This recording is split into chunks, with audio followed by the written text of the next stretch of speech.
Hello students. तो हम लोग पढ़ रहे हैं द स्टेबिलिटी ऑफ इंटरमीडिएट्स, और इससे पहले वाले वीडियो में हम लोगों ने स्टेबिलिटी ऑफ इंटरमीडिएट्स में कार्बोकटाइन की स्टेबिलिटी डिस्कस करी थी। इस वीडियो में हम लोग फ्री रेडिकल और कार्बन आयन की स्टेबिलिटी डिस्कस करने जा रहे हैं। फ्री रेडिकल और कार्बन आयन भी कार्बोकटाइन की तरह इंटरमीडिएट्स ही होते हैं। फ्री रेडिकल क्या है इसके बारे में हमारा डिस्कशन पहले हो चुका है।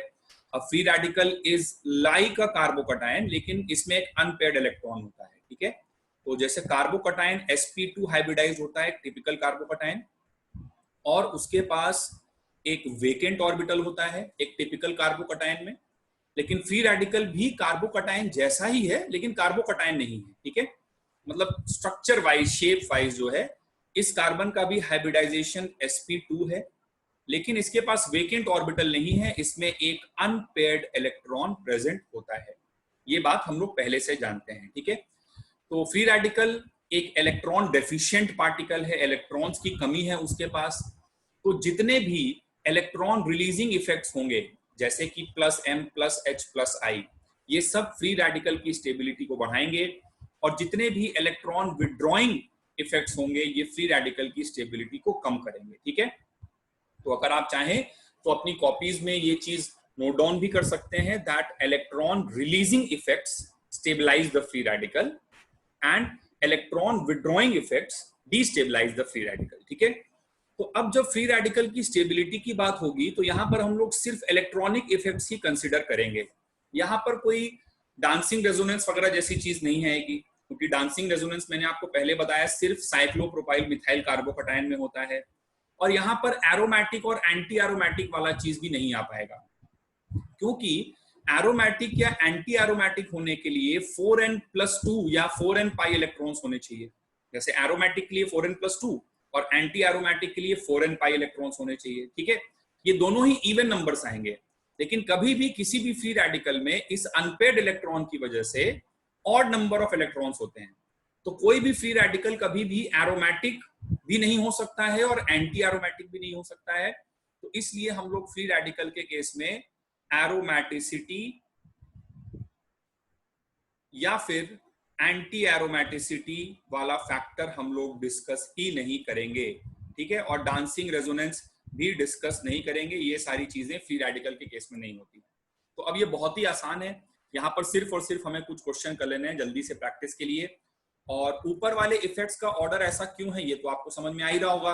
भाई free radical is electron deficient. ठीक है, इलेक्ट्रॉन्स की कमी है इसके पास, तो जितना ज्यादा इलेक्ट्रॉन रिलीजिंग इफेक्ट होगा उतना ज्यादा फ्री रेडिकल को स्टेबलाइज करेगा। तो सबसे ज्यादा इलेक्ट्रॉन रिलीजिंग कौन है? +m, फिर +h, फिर +i। ठीक है, तो ये सब क्या कर रहे हैं? फ्री रेडिकल की स्टेबिलिटी को बढ़ा रहे हैं। ऑन द अदर हैंड ये सब फ्री रेडिकल की स्टेबिलिटी को घटा रहे हैं, लेकिन इनमें सबसे डोमिनेटिंग -m है, तो ये फ्री रेडिकल की स्टेबिलिटी को मिनिमम कर देगा। ठीक है, बस इतना सा हमें चेक करना है। तो ज्यादा और समय ना वेस्ट करते हुए हम लोग फटाफट स्टार्ट करते हैं with some problems. So let us write example number 1। तो एग्जांपल नंबर 1 में हमें फ्री रेडिकल्स दिए हुए हैं कुछ।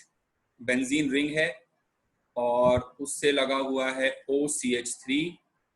ठीक है, और यहां पर हमारे पास है free radical that is CH2 एक फ्री रेडिकल हमें ये दिया है, और कुछ इलस्ट्रेशंस करते हैं बस फटाफट। ये बहुत छोटा सा टॉपिक है, बहुत जल्दी हो जाएगा, जस्ट लाइक कार्बोकटाइन सोचना है। ठीक है, और दूसरा क्वेश्चन है कि यहाँ पर CH3 लगा हुआ है, बेंजीन रिंग है, और यहाँ पर है CH2 चलो बेटा, इन दोनों फ्री रेडिकल्स में बताओ कि स्टेबिलिटी का ऑर्डर क्या हो जाएगा।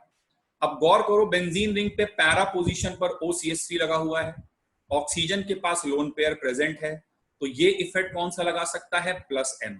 ऑब्वियसली ऑक्सीजन ज्यादा इलेक्ट्रोनेगेटिव है कार्बन से, तो सिग्मा वाला इफेक्ट -i होगा, but +m will be greater than -i।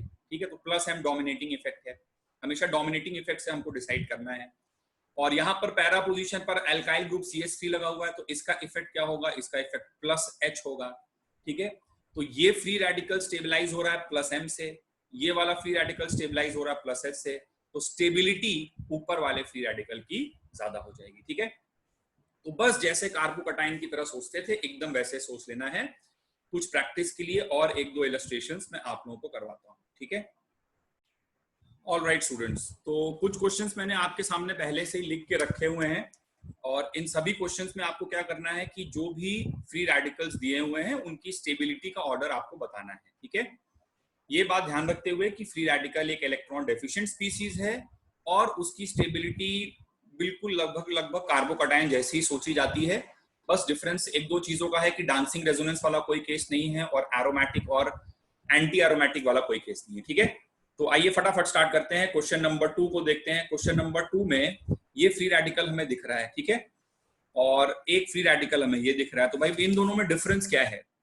पहला वाला जो फ्री रेडिकल है उसमें ज्यादा एक्सटेंसिव रेजोनेंस हो रहा है। ठीक है, ध्यान से देखिए, पाई सिग्मा डॉट। ठीक है, तो यहाँ पे आप रेजोनेंस अगर कराओ, ठीक है, हेट्रोलाइटिकली इसको क्लीव कराओ तो डॉट यहाँ पर आएगा, इस डॉट और डॉट में पाई बन जाएगा और ये डॉट यहाँ पर आ जाएगा और फिर वो फर्दर रेजोनेंस कर सकता है। ठीक है, पाई सिग्मा डॉट, ये पूरा यहां से लेकर के 1 2 3 4 एंड 5 5 एटम्स रेजोनेंस में इन्वॉल्व हैं। लेकिन यहां पर ये वाला जो पाई बॉन्ड है ये कहीं से भी रेजोनेंस में पार्टिसिपेट नहीं कर रहा है क्योंकि बीच में 2 सिग्मा बॉन्ड आ जा रहे हैं। तो इसमें रेजोनेंस हो रहा है, इसमें भी रेजोनेंस हो रहा है, लेकिन इसमें ज्यादा रेजोनेंस हो रहा है तो इसलिए ये ज्यादा स्टेबल होगा। ठीक है, अगला क्वेश्चन देखिए, यहां पर सी डॉट है और इससे ये पीएच का मतलब है बेंजीन रिंग, तो तीन बेंजीन रिंग के साथ रेजोनेंस कर रहा है, ज्यादा रेजोनेंस हो रहा है। यहां पर 2 ही बेंजीन रिंग के साथ रेजोनेंस कर रहा है, रेजोनेंस कुछ कम हुआ। और यहां पर एक ही बेंजीन रिंग के साथ रेजोनेंस है, तो जितना ज्यादा रेजोनेंस है उतना ज्यादा स्टेबल फ्री रेडिकल होगा। So this will be the order of stability. अगला क्वेश्चन देखें, ये वाला कार्बन है sp हाइब्रिडाइज्ड, ये वाला कार्बन है sp2 और ये वाला है sp3। ठीक है, तो sp वाला जो है उसमें s कैरेक्टर सबसे ज्यादा है। कार्बोकैटायन में भी एक ऐसा क्वेश्चन किया था हमने, तो sp में s कैरेक्टर सबसे ज्यादा है, सबसे ज्यादा इलेक्ट्रोनेगेटिव है। तो जो इलेक्ट्रोनेगेटिव चीज होती है वो अपने इलेक्ट्रॉन्स को आसानी से नहीं छोड़ती है, वो इलेक्ट्रॉन डेफिशिएंट नहीं हो पाती, तो स्टेबिलिटी का ऑर्डर ये होगा। ठीक है, जो sp3 है उसमें मिनिमम s कैरेक्टर है, 25% s कैरेक्टर है। ठीक है, तो इसकी इलेक्ट्रोनेगेटिविटी कम है, तो इलेक्ट्रोनेगेटिविटी कम है तो ये इलेक्ट्रॉन डेफिशिएंट हो सकता है। इसकी इलेक्ट्रोनेगेटिविटी बहुत ज्यादा है तो इसको इलेक्ट्रॉन डेफिशिएंट बनाने में और मेहनत करनी पड़ेगी, ये काफी अनस्टेबल फ्री रेडिकल है। ठीक है, आगे बढ़ते हैं नेक्स्ट स्लाइड पे। यहाँ पे देखिए कुछ और क्वेश्चन है। क्वेश्चन नंबर 5 देखिए, तो एक फ्री रेडिकल ये दिया है, एक फ्री रेडिकल ये दिया है, दोनों स्ट्रक्चर्स लगभग एक जैसे लग रहे हैं, बट एक छोटा सा डिफरेंस है, यहाँ पर पाई बॉन्ड है और यहाँ पर पाई बॉन्ड नहीं है। अब इस पाई बॉन्ड की वजह से क्या होगा कि इस पूरे मॉलिक्यूल में, इस पूरे फ्री रेडिकल में एक्सटेंसिव रेजोनेंस है। देखिए, पाई सिग्मा डॉट, ये पूरा रेजोनेंस कर रहा है, मतलब इस रिंग के साथ और इस यहां तक भी रेजोनेंस हो सकता है। लेकिन इसमें यहां पर सिग्मा जाने की वजह से ये वाला पाई और ये वाला पाई रेजोनेंस से छूट गए, है ना, क्योंकि पाई सिग्मा पाई, 2 सिग्मा बीच में आ गए। तो इस वाले फ्री रेडिकल में पहले वाले में ज्यादा रेजोनेंस हो रहा है, इसलिए इसकी स्टेबिलिटी ज्यादा हो जाएगी। क्वेश्चन नंबर 6 देखिए, क्वेश्चन नंबर 6 में बेंजीन रिंग पे CH2 डॉट लगा है और मेटा पोजीशन पर CCl3 लगा हुआ है। मेटा पोजीशन पर CCl3 क्लोरीन है, तो इफेक्ट इसका कंसिडर किया जाएगा -I।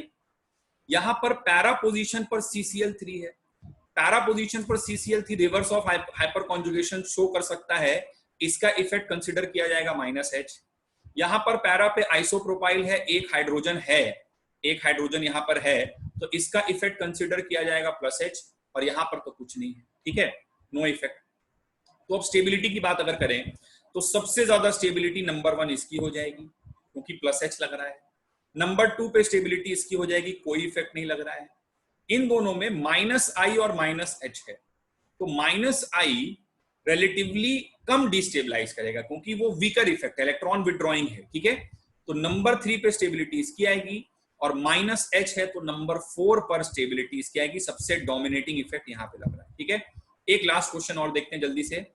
नेक्स्ट क्वेश्चन में ये वाला फ्री रेडिकल दिया है यहाँ पे पाई सिग्मा डॉट, इधर से भी रेजोनेंस हो रहा है, इधर से भी रेजोनेंस हो रहा है। पाई सिग्मा डॉट एक ही तरफ से रेजोनेंस हो रहा है, इसमें तो रेजोनेंस कहीं हो ही नहीं रहा है, सिर्फ हाइपर कॉन्जुगेशन हो रहा है। यहाँ पर है 3, ये अल्फा कार्बन है, यहाँ पे 3 हाइड्रोजन है, यहाँ पर 2 हाइड्रोजन है और यहाँ भी 2 हाइड्रोजन है, तो 3 2 5 और 2 7, इट हैज 7 अल्फा हाइड्रोजन्स। और ये 1 डिग्री का फ्री रेडिकल है, केवल यही एक अल्फा कार्बन है और एक ही हाइड्रोजन है, तो इसके पास 1 अल्फा हाइड्रोजन, ठीक है। तो रेजोनेंस ऑब्वियसली डोमिनेटिंग है, तो इसकी स्टेबिलिटी ज्यादा होगी, फिर इसकी होगी, फिर इसकी होगी और लास्ट में इसकी स्टेबिलिटी होगी, ठीक है। तो that's it about free radicals, इससे ज्यादा हमें पढ़ने की जरूरत नहीं है। नेक्स्ट हम लोग स्टार्ट करते हैं the stability of carbon ion. Okay, तो आइए हम लोग डिस्कस करते हैं the stability of carbon ion को देखते हैं, ठीक है। तो कार्बन आयन क्या होता है ये तो हम सभी लोग जानते हैं, इट इज एन इंटरमीडिएट जिसमें कार्बन पर होता है नेगेटिव चार्ज, ठीक है। तो कार्बन आयन की प्रॉपर्टीज बेसिक हम लोग डिस्कस कर चुके हैं, कुछ इस टाइप का उसका स्ट्रक्चर होता है। एक टिपिकल कार्बन आयन का 3 ग्रुप्स लगे हुए हैं XYZ, और कार्बन पर एक लोन पेयर होता है विथ अ नेगेटिव चार्ज, ठीक है।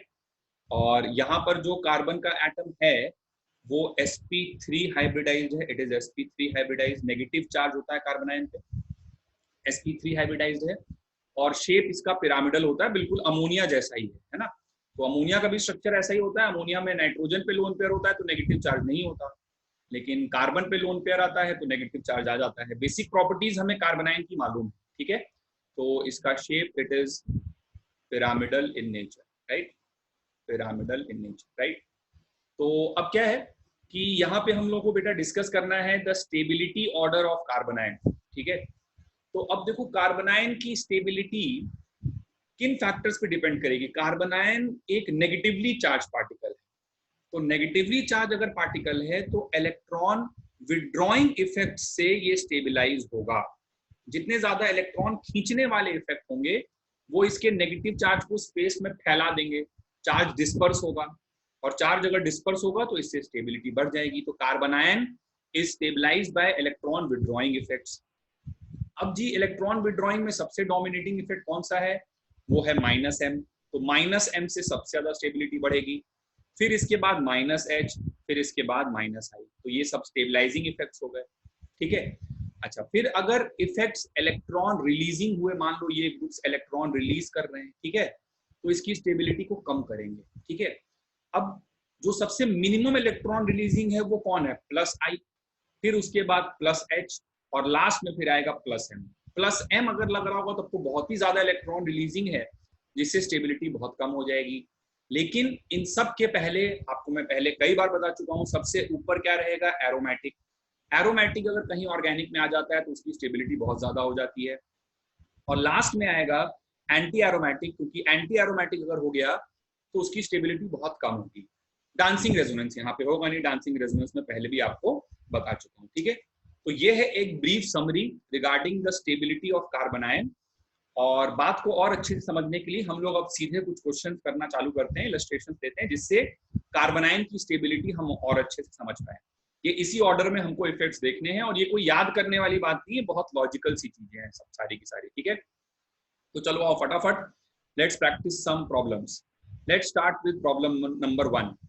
तो प्रॉब्लम नंबर 1 में हमको कार्बन आयन एक दिया हुआ है, ये कार्बन आयन दिया हुआ है, ठीक है, पाई बॉन्ड है यहाँ पे 2, और लोन पेयर नेगेटिव चार्ज, और दूसरा कार्बन आयन हम लोगों को ये दिया हुआ है। चलो आपको बताना है कि इन दोनों में कौन सा कार्बन आयन ज्यादा स्टेबल होगा। चलो कैसे सोचेंगे भाई, बहुत ही आसान सा सवाल है।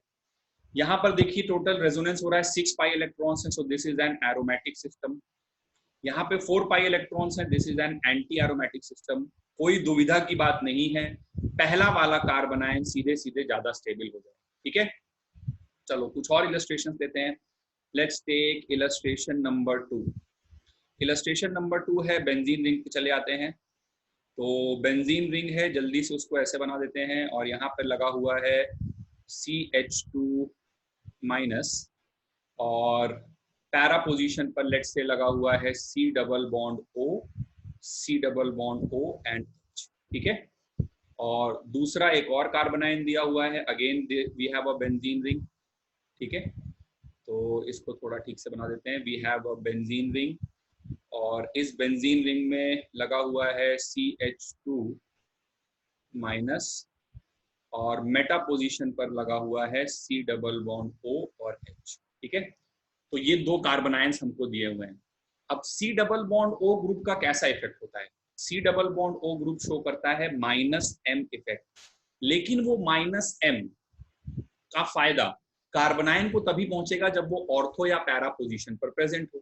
ठीक है, तो यहाँ पर हमें पैरा पोजीशन पर दिख रहा है, यहाँ पर प्रेजेंट है मेटा वाली पोजीशन पे। ठीक है, तो मेटा वाली पोजीशन से ये मीजोमेरिक इफेक्ट तो नहीं लगा पाएगा, ये कौन सा इफेक्ट लगा रहा होगा, सिर्फ और सिर्फ माइनस आई इफेक्ट लगा पाएगा। ठीक है, अभी मैं नेक्स्ट स्लाइड में आपको इस वाले मॉलिक्यूल का रेजोनेटिंग स्ट्रक्चर बना के भी और दिखाऊंगा, ताकि आपको और इस बात का आइडिया लग जाए। इनफैक्ट एक बार बना ही देते हैं। ठीक है, तो जरा देखते हैं कैसे माइनस एम लग रहा होगा, थोड़ा सा समझ लेते हैं। वैसे अगर आप शुरू से पढ़ रहे हैं तो आपको समझ में आ गया होगा, बट फिर भी एक बार लेट्स डिस्कस इट वंस। ठीक है, तो लेट्स से बेंजीन रिंग बना लिया जाए। तो ये बेंजीन रिंग हो गई, यहाँ पर लगा हुआ है CH2 माइनस। ठीक है, और यहाँ पर हमारे पास है C double bond O and H।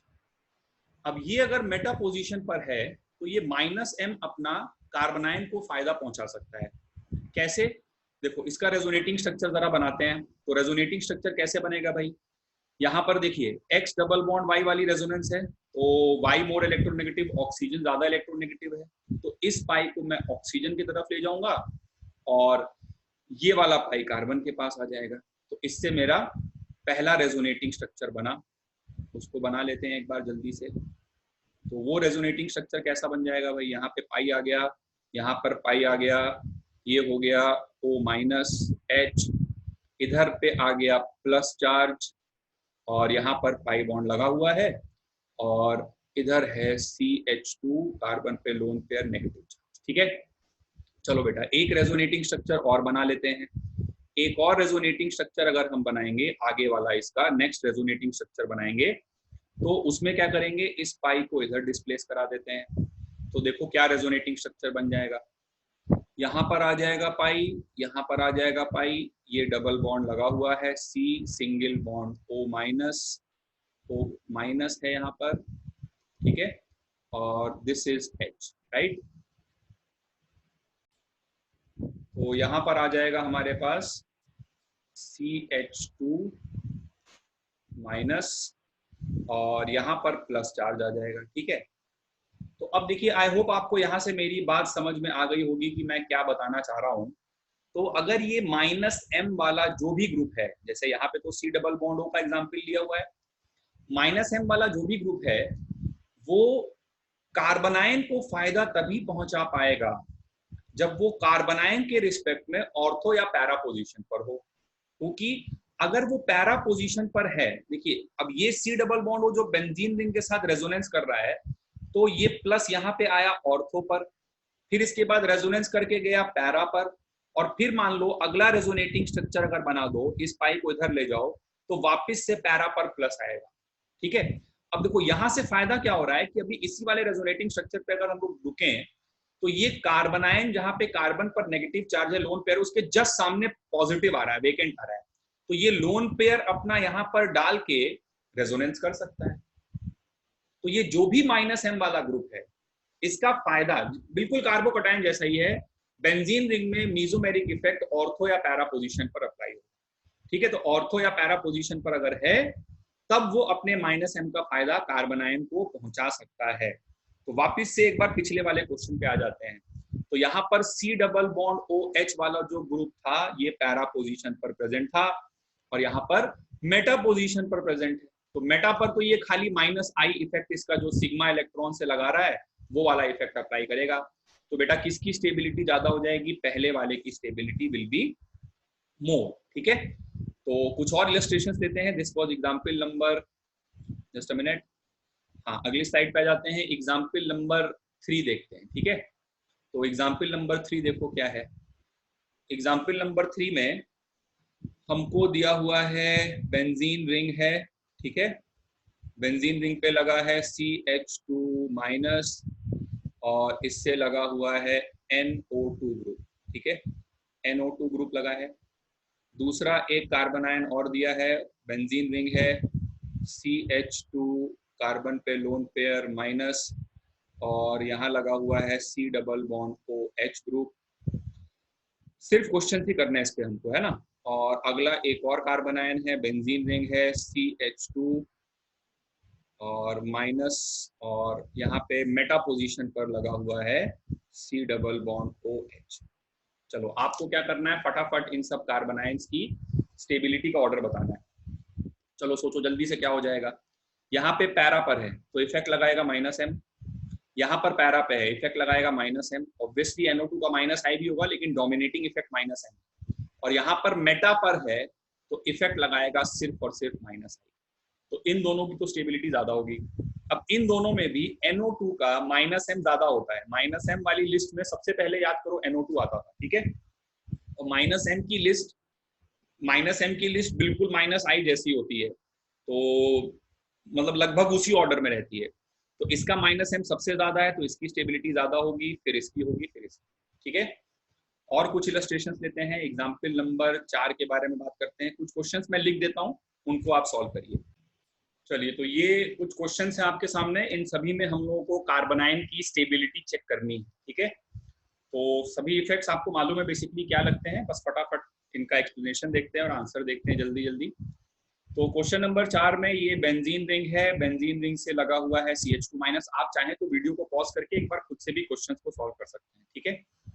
तो बेंजीन रिंग है, फिर आंसर मिला सकते हैं। बेंजीन रिंग है, CH2- है, पैरा पोजीशन पर लगा हुआ है CCl3।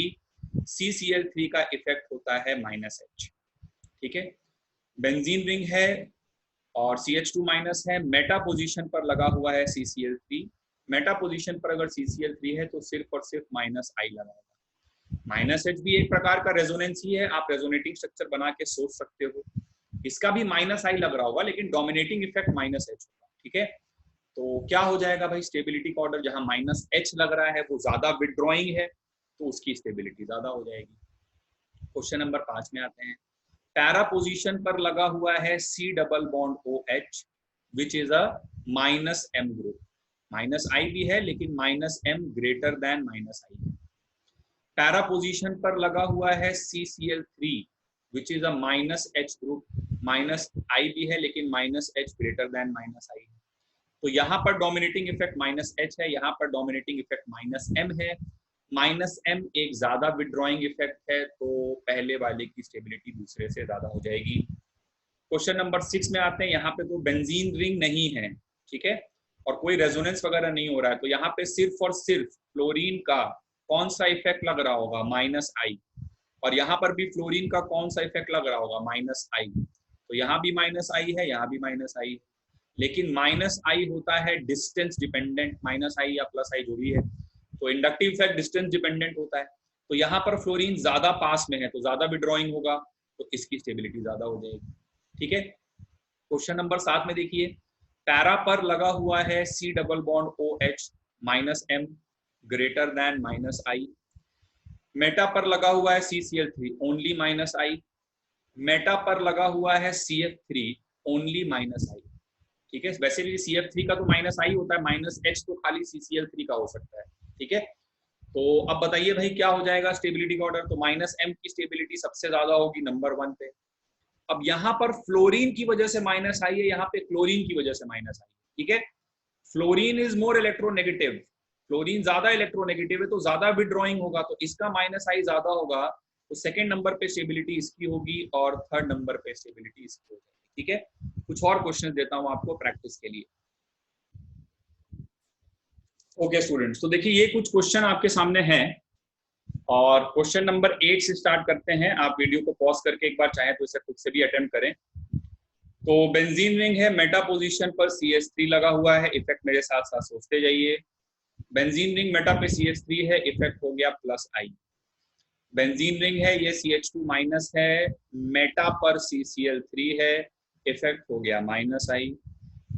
बेंजीन रिंग CH2- ऊपर लगा हुआ है, पैरा पर CCl3 है, पैरा पर CCl3 है, इफेक्ट हो गया -H, reverse of hyper conjugation. और फिर से बेंजीन रिंग है, पैरा पर CH3 है, इफेक्ट हो गया +H। कार्बनाइन की बात हो रही है, इलेक्ट्रॉन विड्रॉइंग इफेक्ट्स इसकी स्टेबिलिटी बढ़ाएंगे, ठीक है। तो सबसे ज्यादा इलेक्ट्रॉन विड्रॉइंग -H होगा, तो मैक्सिमम स्टेबिलिटी इसकी हो जाएगी। फिर -I होगा, फिर इसकी स्टेबिलिटी हो जाएगी। इलेक्ट्रॉन रिलीजिंग इफेक्ट्स इसकी स्टेबिलिटी कम कर देंगे, लेकिन प्लस आई रिलेटिवली कम इलेक्ट्रॉन रिलीजिंग। तो यहां पर रिलेटिवली अगर बात करें तो प्लस आई से जो स्टेबिलिटी कम होगी वो डिग्रीज कम होगा, है ना। तो प्लस आई वाला ज्यादा स्टेबल होगा और प्लस एच वाला तो पहले से नेगेटिव चार्ज है और भी ज्यादा इलेक्ट्रॉन डेंसिटी भेज देगा, तो सबसे लीस्ट अनस्टेबल ये वाला होगा, है ना। तो this will be the order of stability. आगे बढ़ते हैं, कुछ और क्वेश्चंस आपके लिए हैं। क्वेश्चन नंबर 9 देखिए ध्यान से। क्वेश्चन नंबर 9 में बेंजीन रिंग है, CH2 माइनस है और पैरा पोजीशन पर NO2 लगा हुआ है। पैरा पोजीशन पर NO2 लगा है। यहाँ भी बेंजीन रिंग है, CH2 माइनस है, पैरा पोजीशन पर NO2 लगा है। लेकिन यहाँ पर पैरा पे NO2 होने के साथ साथ उसके बगल वाली पोजीशंस पर 2 मिथाइल ग्रुप भी लगे हुए हैं। NO2 है एक बल्की ग्रुप, एल्काइल ग्रुप है एक बल्की ग्रुप। बेंजीन रिंग में ऑर्थो पोजीशन पर दो दो बल्की ग्रुप आ रहे हैं। कुछ आपको याद आ रहा है क्या होगा? यहाँ पर होगा SIR, steric inhibition of resonance. और स्टेरिक इनहिबिशन ऑफ रेजोनेंस होगा तो ये NO2 वाला ग्रुप अब बेंजीन रिंग के साथ रेजोनेंस नहीं कर पाएगा। इसको आपको समझना है कि ये कुछ इस टाइप से रोटेट कर जाएगा, है ना। मतलब वो प्लेनैरिटी लूज करेगा। देखो ये नाइट्रोजन का एटम, ये ऑक्सीजन का एटम और ये कार्बन का एटम बेंजीन रिंग वाला, ये सब एक ही प्लेन में हो, बेंजीन रिंग के प्लेन में हो, तभी ये रेजोनेंस कर सकते हैं, ठीक। लेकिन इधर इधर से बल्की ग्रुप आने से ये एटम जो है अपने एक्सिस के अबाउट रोटेट कर जाएगा, जिससे क्या होगा सोचो कि अब कुछ इस टाइप की चीज हो जाएगी कि ये ऑक्सीजन तुम्हारी तरफ निकल के आ रहा है, ऐसे सोचो घूम गया वो, ठीक है। बेंजीन रिंग तो पेपर के प्लेन में है, लेकिन NO2 के जो नाइट्रोजन ऑक्सीजन है वो भी पेपर के प्लेन में होते तो रेजोनेंस होता, लेकिन वो इस तरह से रोटेट कर गया। तो रोटेट कर गया तो ये वाला जो ऑक्सीजन है ये कुछ सपोज करो पीछे की तरफ चला गया, और ये वाला जो ऑक्सीजन है ये कुछ सामने तुम्हारी तरफ आगे की तरफ निकल के आ रहा है। तो इसकी वजह से यहाँ पर रेजोनेंस नहीं हो रहा होगा इसका बेंजीन रिंग के साथ। और बेंजीन रिंग के साथ अगर रेजोनेंस नहीं हो रहा होगा तो -M इफेक्ट नहीं लगा पाएगा। लेकिन यहाँ पर कोई SIR जैसा लफड़ा नहीं है, यहाँ पे -M लगेगा तो इसकी स्टेबिलिटी ज्यादा हो जाएगी, ठीक है। क्वेश्चन नंबर 10 देखो। क्वेश्चन नंबर 10 में पैरा पर NO2 है, ये -M लगाएगा, और ऑर्थो पर भी NO2 है, ये भी -M लगाएगा, ठीक है। यहाँ पे क्या हो रहा है? यहाँ पे सिर्फ और सिर्फ पैरा पे NO2 है, तो पैरा पे NO2 -M लगा रहा है, तो यहाँ दो NO2 का -M है, तो अनडाउटेडली इसकी स्टेबिलिटी ज्यादा हो जाएगी, ठीक है। क्वेश्चन नंबर 11 देखो, ये 11 अलग से इधर है, ठीक है। क्वेश्चन नंबर 11 देखो, इन दोनों स्ट्रक्चर्स में तुम्हें स्टेबिलिटी कंपेयर करनी है। यहाँ पर क्या हो रहा है? पैरा पे NO2 है, इफेक्ट कौन सा लग रहा है? -M greater than -I। यहाँ पर ऑर्थो पे NO2 है, यहाँ भी इफेक्ट कौन सा लग रहा है? -M ग्रेटर देन -I, ठीक। तो -M ये भी लगा रहा है, -M ये भी लगा रहा है, और दोनों का -M सेम है, क्योंकि -M distance dependent, resonance effect distance dependent नहीं है, ठीक है। तो -M के बेसिस पे डिसाइड नहीं हो पाएगा, किस पे डिसाइड होगा? इंडक्टिव पे। NO2 का इंडक्टिव भी होता है, और ऑर्थो पर अगर होगा तो इंडक्टिव इफेक्ट ज्यादा लग रहा होगा, ज्यादा सिग्मा इलेक्ट्रॉन डेंसिटी को अपनी तरफ खींच पा रहा होगा, क्योंकि क्लोज है।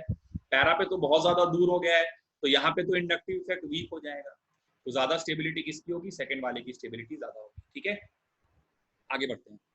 क्वेश्चन नंबर 12 देखो। क्वेश्चन नंबर 12 में CCl3 लगा हुआ है। एक बार इसके पहले हम लोगों ने किया था क्वेश्चन नंबर 11, राइट? हाँ, CCl3 लगा हुआ है पैरा पे, इफेक्ट कौन सा लगाएगा? -H greater than -I। यहाँ पे ऑर्थो पे लगा हुआ है -H greater than -I। But प्यारे बच्चों, -I तो दोनों जगह पे सेम, सॉरी -H तो दोनों जगह पे सेम होगा। -H is same at both the places, distance dependent नहीं है, रेजोनेंस है एक प्रकार का। लेकिन -I ऑर्थो से ज्यादा होगा, -I क्योंकि पास है तो ऑर्थो से ज्यादा होगा, तो इसकी स्टेबिलिटी ज्यादा हो जाएगी, ठीक है। इसी तरह मान लो मैं एक क्वेश्चन बीच में यहाँ पे ले ले रहा हूँ, अगर ऐसा कोई क्वेश्चन देता, फिर क्वेश्चन नंबर 13 पे आते हैं कि बेंजीन रिंग है, उससे लगा हुआ है CH2- और एक बार पैरा पर लगा है CH3 और एक बार ऑर्थो पर लगा है CH, ठीक है। आप स्ट्रक्चर सोच लेना, मैं जल्दी से लिख दे रहा हूँ। मतलब एक स्ट्रक्चर जिसमें पैरा पर CH3 है और एक दूसरा ही ऐसा ही स्ट्रक्चर जिसमें ऑर्थो पर CH3 है। कार्बनाइन की स्टेबिलिटी बताओ। तो अब क्या है कि पैरा पर जो इफेक्ट लग रहा होगा वो होगा plus H greater than plus I, ठीक है, क्योंकि CH3 की बात हो रही है। ऑर्थो पर जो इफेक्ट लग रहा होगा that will be plus H greater than plus I. तो इस बात को समझो कि प्लस एच तो पैरा से और ऑर्थो से सेम है, लेकिन इंडक्टिव इफेक्ट इस बार माइनस नहीं है, इंडक्टिव इफेक्ट इस बार प्लस है, ठीक है। तो ऑर्थो पे प्लस आई ज्यादा होगा, तो ऑर्थो वाले की स्टेबिलिटी कम हो जाएगी। तो क्या जवाब आ जाएगा? Para greater than ortho stability order, ठीक है। समझ में आया ना सभी को? मैंने CH3 ग्रुप लगा दिया है। CH3 का इफेक्ट क्या होता है? प्लस एच और प्लस आई। और ऑर्थो पे एक बार CH3 लगाया, उसका भी प्लस एच और प्लस आई। प्लस एच तो दोनों के लिए सेम है, लेकिन प्लस आई ऑर्थो वाले पर ज्यादा है। तो प्लस आई अगर ज्यादा होगा तो स्टेबिलिटी कम हो जाएगी ना। यहाँ पर क्या हो रहा था? यहाँ माइनस आई लग रहा था, ठीक है। यहाँ पर CCl3 के केस में माइनस आई लग रहा है, और ऑर्थो पे माइनस आई ज्यादा है, तो स्टेबिलिटी ज्यादा हो जा रही है, ठीक है। चलो क्वेश्चन नंबर 13 देखो। क्वेश्चन नंबर 13 में 3 स्ट्रक्चर है, मैंने शॉर्ट फॉर्म बना दिया है। एक बार पैरा पे CH3 लगा है, एक बार CD3 लगा है, और एक बार CT3 लगा है, ठीक है। तो मैं स्टेबिलिटी का ऑर्डर बताना है। पैरा पे कौन सा इफेक्ट लगेगा? Plus H. Plus H CH का सबसे ज्यादा होता है क्योंकि वीकेस्ट बॉन्ड होता है, ठीक है। तो जितना ज्यादा प्लस एच होगा स्टेबिलिटी उतनी कम हो जाएगी। तो सबसे ज्यादा स्टेबल होगा CT3 वाला, फिर उसके बाद स्टेबिलिटी में नंबर लगेगा CD3 वाले का, फिर उसके बाद नंबर लगेगा CH3 वाले का। ये ऑर्डर ऑफ स्टेबिलिटी होगा। क्वेश्चन नंबर 14 में क्या हो रहा है कि मेटा पर CH3, CD3 और CT3 लगे हुए हैं। अब मेटा पर लगे हुए हैं तो इफेक्ट कौन सा लगेगा? हाइपर कॉन्जुगेशन तो होगा नहीं, सिर्फ प्लस आई लगेगा। और प्लस आई सबसे ज्यादा CT3 का होता है, मैक्सिमम प्लस आई इसका है। तो मैक्सिमम प्लस आई इसका है, तो स्टेबिलिटी सबसे कम हो जाएगी। तो स्टेबिलिटी का ऑर्डर देखिए जस्ट रिवर्स आ जाएगा। CH3 की स्टेबिलिटी सबसे ज्यादा, फिर CD3 की स्टेबिलिटी। CH3 की सबसे ज्यादा क्यों? क्योंकि उसका प्लस आई लीस्ट है, और फिर इसके बाद आ जाएगा CT3, ठीक है। तो ये हम लोगों ने कुछ क्वेश्चंस किए based upon stability of carbon ion, और कुछ इलस्ट्रेशंस हम लोग लेते हैं, कुछ क्वेश्चंस और देता हूँ। तो कई बार देखिए ऐसे भी क्वेश्चन आते हैं जहां पर हमको एक्सटेंट ऑफ रेजोनेंस के बेसिस पर कंपेयर करना होता है ना। इन क्वेश्चंस में हम लोग देखने जा रहे हैं एक्सटेंट ऑफ रेजोनेंस। ये भी बहुत लॉजिकल सी बात है कि भाई जितना ज्यादा रेजोनेंस होगा उतना ज्यादा स्टेबिलिटी हो जाएगा। तो comparison on the basis of extent of resonance. तो जैसे क्वेश्चन नोट करिए, कुछ क्वेश्चन नंबर 15 है ये। तो ये बेंजीन रिंग है, CH2 माइनस एक कार्बन आयन दिया हुआ है, और दूसरा एक और दिया हुआ है बेंजीन रिंग है, और CH और कार्बन पर नेगेटिव चार्ज। और इस H को चाहे तो हम लोग थोड़ा सा यहाँ से हटा लें एक बार, और इस H को इधर बना दें, और एक इधर भी बेंजीन रिंग है, ठीक है। तो इन दोनों कार्बन आयंस की स्टेबिलिटी में कंपेयर करना है। क्वेश्चन नंबर 16 एक और दिया हुआ है। यहाँ पर नेगेटिव चार्ज कार्बन आयन है, और यहाँ पर है पाई बॉन्ड, और यहाँ पर है, ठीक है। दूसरा एक कार्बन आयन और दिया हुआ है, नेगेटिव चार्ज है कार्बन आयन, यहाँ पर है पाई बॉन्ड। एक तीसरा कार्बन आयन और दिया हुआ है, नेगेटिव चार्ज कार्बन आयन, ठीक है।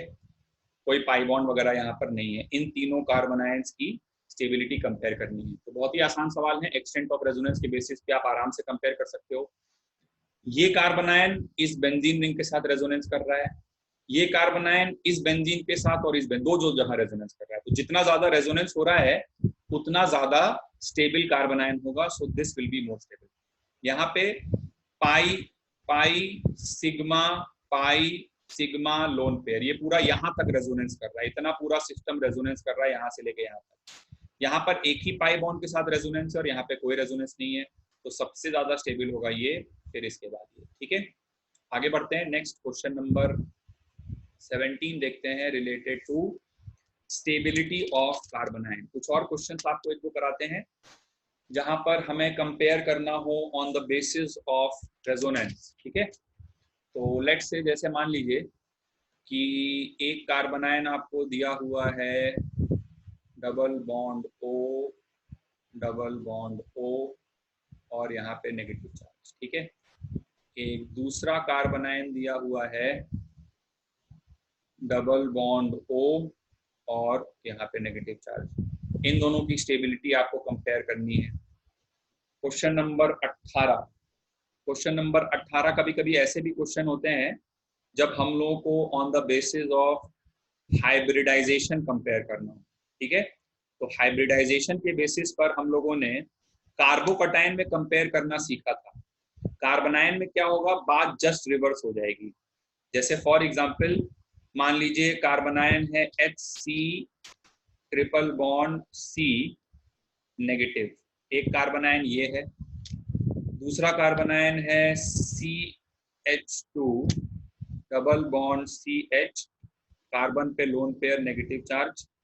और तीसरा कार्बनायन है CH3 और CH2 कार्बनायन पे लोन पेयर नेगेटिव चार्ज, ठीक है। तो इन दोनों कार्बनायंस की स्टेबिलिटी में कंपेयर करना है हमें। तो 17 नंबर क्वेश्चन देखा जाए पहले। तो यहाँ पे ये लोन पेयर नेगेटिव चार्ज दिखाई दे रहा है, ये इस वाले पाई सिग्मा लोन पेयर, पाई सिग्मा लोन पेयर, दोनों C डबल बॉन्ड O के साथ रेजोनेंस कर रहे हैं। यहाँ पे सिर्फ एक ही C डबल बॉन्ड O के साथ रेजोनेंस कर रहा है, तो यहाँ पे ज्यादा रेजोनेंस है तो इसकी स्टेबिलिटी ज्यादा हो जाएगी।